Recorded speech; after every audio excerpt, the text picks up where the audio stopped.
Well, hello there and welcome to another fantastically fun Friday with us here on the show. This is the place where we deliver to you the most exciting content creators from all over the world, and we always bring it to you live right here on YouTube. Now, since we are live, guess what that means?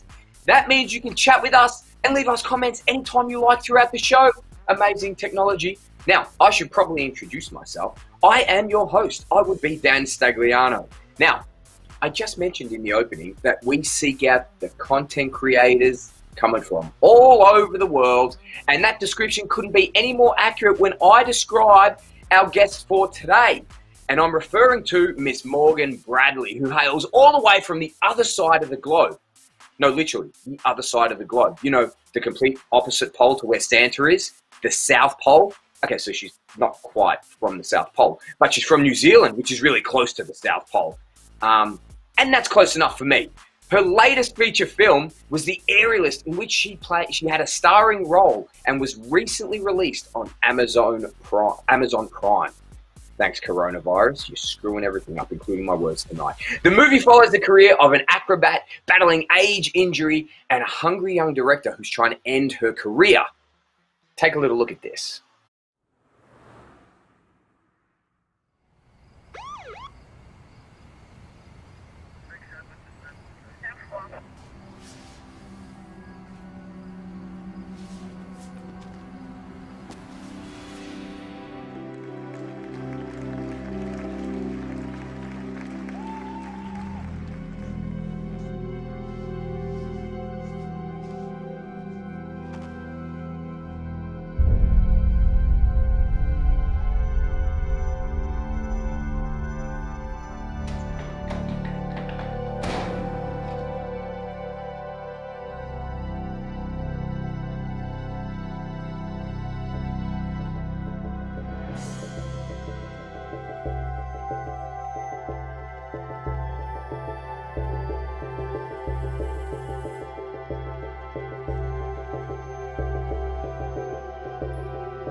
Now, I know movie sets are all very safe and well planned out, but looking at that trailer, I'm seeing death-defying feats by athletic, scantily clad folks suspended from silky sheets. Morgan Bradley, welcome to the show and thank you for joining us. How many bones exactly did you break shooting The Aerialist? Hey, no bones, no bones. Couple muscles who may have been pulled, but it was a very safe set. A very hot, safe set. A very hot stage. I know a lot of people sweating there. I mean, was that all makeup or was there something else to that? Well, a little inside is it was, I think, in the 95s to 105s when we were shooting, because we didn't know that there was air conditioning in the sound stage. So it was very hot in the middle of summer, but also, of course, people had to be oily and sweaty to be hot. But it was extremely hot, yeah. I mean, that was a part of the movie, I'm not going to lie. I didn't mind seeing all those bodies, you know, wearing not a lot, getting a little hot and drippy there. Now, just on aerials, do you have a background in aerials, and what kind of training does one need to fly around on silks like you and the cast did in the film?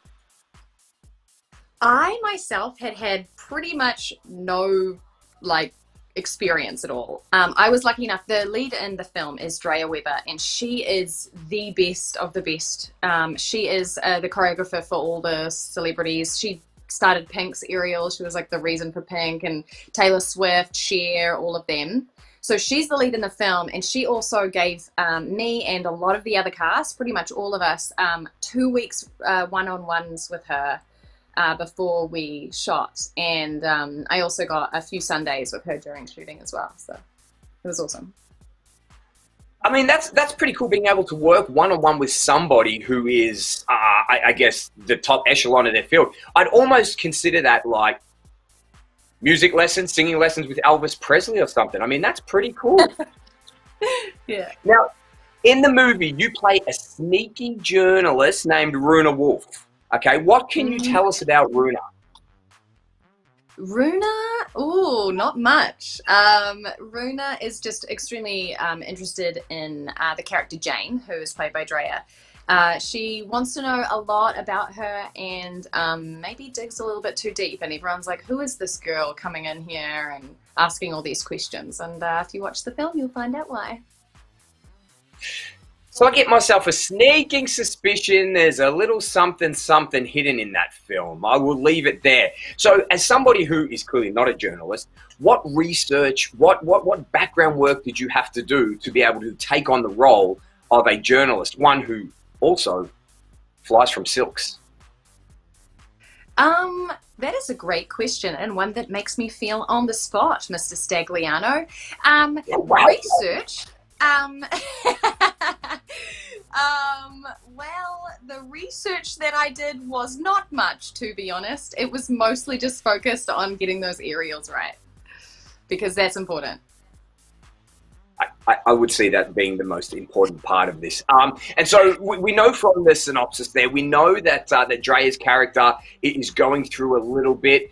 What other trials and tribulations do we find in the movie that she has to contend with as our lead protagonist? Yeah, she's got her age, of course, which is one of the main themes in the film. This young director coming in with all these new dancers, and everyone's like, "What? I've been dancing for this pop star for so long," and then I'm coming in there, and it feels like everybody's against her, and she's also got an injury as well, so she's fighting with all these different things. And also the pop star's daughter is there, and she's a bit of a handful as well, so there's a lot going on. And I got it out of you, just a little more sprinkling of what's going on in the movie. Now we have a pop star's daughter. I will say no more. Now, can I ask you, Morgan, aside from obviously the physical side of things and you know, being a sneaky journalist, what was your most enjoyable experience on the set? All of it. I mean, such a cliche answer. But I think the cast, we actually became a family. In the film, they call themselves the family, but we really did. It was 2 weeks in blistering heat in the soundstage in downtown. And also it was super cool working with a lot of the people that we had on set. We had Drea, who's obviously a celebrity. We had amazing choreographers. We had Cher's choreographer, Christina Aguilera's choreographer. We had one of the Pussycat Dolls was in the film. So it was super cool meeting all these people from really high up in the entertainment industry. So I felt very honored to be working alongside these people. I mean, it sounds like an amazing experience. As we said before, to be able to work with these people who are all like top of the tree at what they do, I mean, what an amazing experience. And then to be one of the stars of the movie yourself, how amazing. Now, you made your way to LA, all the way from New Zealand, where you were also a very well-known actress starring in 2 different shows back there. Can you tell us and our viewers how you got a start in the industry back home? Yeah, for sure. Actually, my friend and I were just fooling around. I grew up on a farm, so we were fooling around on the farm, and my mum said there was something in the newspaper about somebody looking for a presenter for a kids show. And so me and my friend Holly just made this video, and I'm like jumping off stuff, being like, I'm a cool kid, and you know, like I sang a song, I did a dance. We sent it in, then I get this letter back saying, oh, no thank you, we had 700 applicants, but thank you so much. And then I got a phone call saying, hey, you're in the top 2, where are you in New Zealand so we can fly you in for the audition? And I was like, what? For what? And it was for a different show, and I didn't get it. And I was like, oh, that's cool though, hey, at least I got top 2. And then she offered me the host of my own show, which was called Kids Zone with Morgan, and that was my start in New Zealand. And then I did Dirty Laundry, and then I was like, you know what, I'm just going to not even bother with Australia. I'm just going to take the huge leap and go all the way to America and give it a go, because it's just my passion and I love it so much. And I thought, why not? That's a fair call. I'd skip Australia too. In fact, I skipped Australia as well, and I'm still skipping now. Just don't tell my mother, yeah? She doesn't know where I am. What a fantastic story. Starting out as a kids show presenter. How cool. And now flying from silks with some of the best in the business in downtown LA. Talk about life goals. So you're based here in LA, but I'm going to assume you miss New Zealand on some level. What is it you miss the most about New Zealand? Oh, and by the way, you cannot say family or friends. Way too obvious. I miss the greenery. I miss the fresh air and the fresh water and the kind of slightly more like island life, the stress-free and like free-flowing kind of. I miss the farm as well. My dad will be happy to hear that. Miss the animals. It sounds like a nice life over there. I've never actually been to New Zealand myself, but I do hear it's gorgeous over there.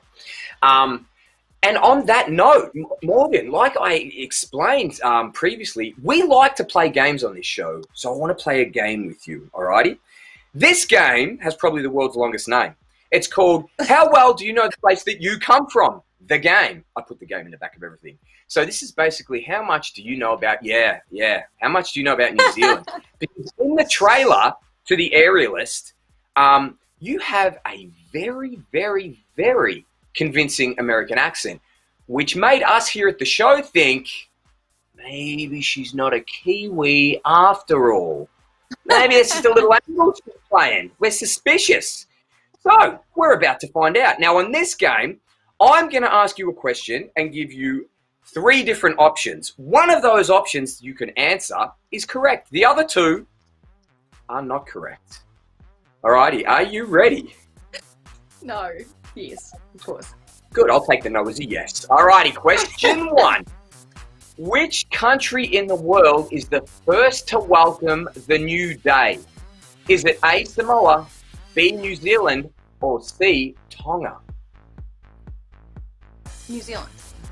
B. Ooh, are you locking that in? Yeah? It's A, Samoa. Bam, bam. Don't lie to me. There it is. It's Samoa, known fact. All right, hey, let's use that as a little warm up. It's like the stretch it out, like the silks. You got to warm up. Yeah, you got to warm up. All right, question 2. The Star Wars franchise has always been popular in New Zealand, as it has been all over the world. So, true or false? In 2001 census, over 50,000 Kiwis entered their religion as Jedi, making it the 2nd highest religion in the country. True or false? True? I don't know. That sounds dumb. So yeah, we did it. Bang! True, you're right. It's true. Back in 2001, it was the 2nd highest religion in New Zealand, and per capita, the largest number in the world of Jedi religion. We take things seriously. We just chill people. What? Clearly, I can see that. Are you ready? Are you ready for number 3? Yeah, hit me. All right. New Zealand was the first country in the world to give women the right to vote. What year did this happen? Was it 1870, might be a little before your time, 1893, or 1990? Well, it wasn't 1990. I don't know. Tell me the answer, Dan. You gonna guess? It's a guessing game. No, let's teach the viewers. You're welcome. The answer would be B, 1893. Yeah, see, I knew. I was just testing you. lucky I know my Kiwi knows. Alrighty, my next question. Now, I know you're going to get this one. This is all popular New Zealand info, by the way, in case you haven't figured it out. Here we go. Sir Edmund Hillary was the very first explorer ever to conquer Mount Everest, the biggest mountain in the world. His reward was to appear on which dollar bill in the New Zealand currency? Was it the $20 bill, the $100 bill, or the $5 bill? Sir Edmund Hillary. This is not fair. I'm just going to go with 5. And you'd be right! It was the $5 bill! Because that's how much I make! Woo! Bam. Actually, Morgan, you're doing pretty well so far. What have I got you at? I got you at 2? We've got 2? Yeah. All right. I We shouldn't got have said time. that. Sorry, New Zealand. Just for one more. Just for one more. Well, in fairness to our viewers, Morgan had no idea we were playing this game, by the way, nor did she know any of these questions. We are hitting her with this. Without her knowing. Alrighty. Question 5, and our final question. Auckland, New Zealand's biggest city, sits on how many volcanoes? So, I can give you a clue. It's not one. It's how many volcanoes does Auckland sit on? Sounds like a safe city. Is it 17? Is it 53? Or is it 91 volcanoes? 53. Okay, well, bang, there you have it. She got it, she nailed it. That one you seem like you already knew. And I promise fans back home, I promise I did not tell her that. Oh, Morgan, what a whole lot of fun that was. And how informative too. We learned a whole bunch about New Zealand, some fun little facts. Same. That was our game to end the work week. And that was, how well do you know the place you come from? The game. With the star of the Aerialist, Morgan Bradley. Morgan, thank you so much for joining us today. It was awesome getting to know you and even more fun learning about your homeland, New Zealand. Now, ladies and gents, to keep up with everything that Morgan is doing, just take a peek below because we've got all her information down there. Morgan, before we let you jet though, we're not going to ask you any more hard questions, I promise. Can you tell us what's coming up next for you? I hear, little birdie whispers, I hear something about a Korean blockbuster film. Truth to the rumor. Yeah, actually, it was supposed to come out in 2020, but, you know, COVID. So I'm not sure when it's coming out because a lot of the actors in the film, which is called Road to Boston, they're quite famous. So they're going to hold off on the release. I play Chief Physical Education Advisor of the American Military. So it's a completely different role to the Aerialist, and I had a lot of fun. I got flown to Korea for it. So check it out when it comes out. That's pretty cool. Now you've been flown to Korea as well. And there was that American accent again. Call me crazy, but I'm telling you, I don't buy this whole Kiwi thing. I'm just saying, I'll let her slide. Listen, that is all we have time for this evening. Thank you at home for joining us as always. Once again, I hope you have as much fun as we did, and we always do here. Please remember, if you have an artist or a content creator you're following, drop their name in the comments below because we will stalk them. No, we're not using that word. Because we will go find them. We'll hit them with any questions you have. We'll get them all answered right here on the show for you. Do not forget to like, subscribe the show. You can do that by clicking the bell icon down the bottom. And remember, we are live, so turn on your notifications. Ding! And hit the bell icon. Do not miss an episode. Until next time, do not forget, beautiful people, have fun, be well, and we'll see you soon.